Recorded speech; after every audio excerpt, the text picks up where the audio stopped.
তুমি কখন আসলে? একটু ধরে থাকো, একটু ধরে থাকো। শুভেন্দু, হ্যাঁ না মানে সেরকম কোনো ইয়ে ছিল না, যেদিন যেরকম এরকম রেজাল্ট হবে আশা করেছিলে? একদমই না। কেমন লাগতেছে আর কি? খুব ভালো। আমি স্যারকে একটা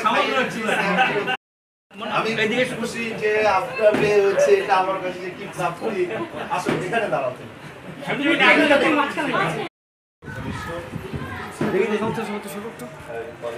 স্যার খুব খুশি যে